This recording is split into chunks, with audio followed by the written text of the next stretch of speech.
नमस्कार दोस्तों, रानापुर लाइव में आपका बहुत बहुत स्वागत है। विधानसभा चुनाव संपन्न हो चुके हैं। झाबुआ जिले की तीनों सीटों के परिणाम भी सामने आ गए। 2 पर कांग्रेस और 1 पर बीजेपी का कब्जा हुआ है।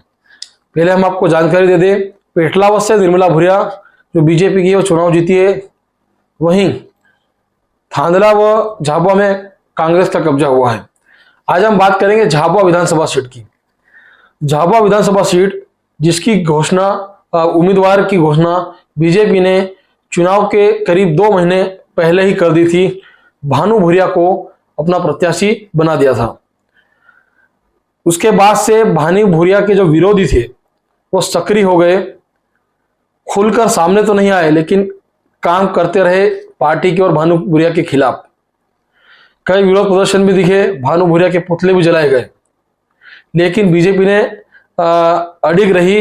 बीजेपी ने अपना कैंडिडेट चेंज नहीं किया, क्योंकि उसके बाद कयास लगाए जा रहे थे कि कहीं भानु भूरिया को सबसे बड़ा टिकट मिलने का कारण भी यह था, जो पिछला उपचुनाव हुआ था उस उपचुनाव में भानु भूरिया 68,000 वोट लेके आए थे, जो कि बीजेपी का एक कैडर बेस वोट है, वो पूरा भानु भूरिया लेके आए थे। यही सबसे बड़ा कारण था उन्हें टिकट मिलने का। कयास भी लगाया जा रहा था कि भानु भूरिया कड़ी टक्कर देंगे और वो चुनाव जीत सकते हैं, लेकिन भीतर घात हुआ है और भीतर घात के कारण ही भानु भूरिया चुनाव हारे हैं। यह जब इसकी पुष्टि हुई, जब मतदान था 17 नवंबर को, उसके ठीक 2 दिन पूर्व एक लेटर जारी हुआ। बीजेपी ने एक पत्र जारी करा जिसमें बीजेपी ने कई बीजेपी के पदाधिकारियों को पार्टी से निकाल दिया। वजह बताई, चुनाव में बीजेपी के खिलाफ प्रचार करना। अब जिनमें आपको नाम बता दें, जिसमें सबसे पहला जो नाम था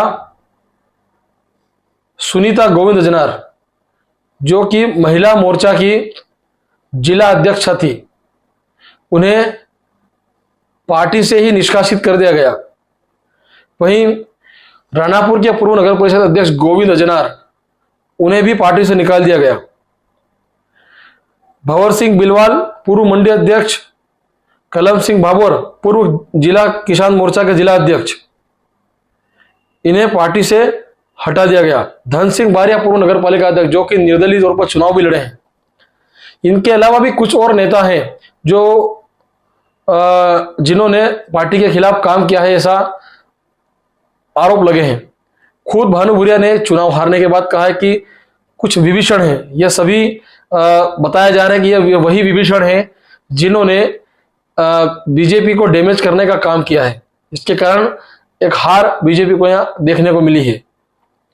रानापुर नगर की हम बात करें तो रानापुर नगर में बीजेपी 1000 वोट से 1200 वोट के बीच में बीजेपी लीड लेती थी, लेकिन वह लीड इस बार 400 वोट पर आकर टिक गई। उसके बाद झाबुआ नगर, जहां बीजेपी को अच्छी खासी लीड मिलती थी शहर में, वहां पर बीजेपी केवल 950 के आसपास वोट पर लीड मिली और वहां आकर सिमट गई। बीजेपी को सबसे बड़ा झटका जो कि रानापुर ब्लॉक व बोरी मंडल में देखने को मिला। यहां पर बोरी मंडल में करीब 5,000 साढ़े 5,000 की लीड कांग्रेस को मिली है। कई तरह के आरोप भी लग रहे हैं सोशल मीडिया ग्रुपों में, यहां तक युवा मोर्चा पर भी आरोप लगे हैं कि युवा मोर्चा ने भी दगाबाजी की है।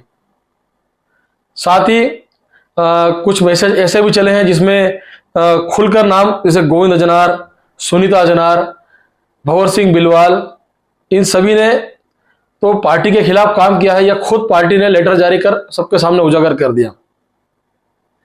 लेकिन क्या 17 नवंबर को जो मतदान हुआ, उस मतदान के 2 दिन पूर्व ही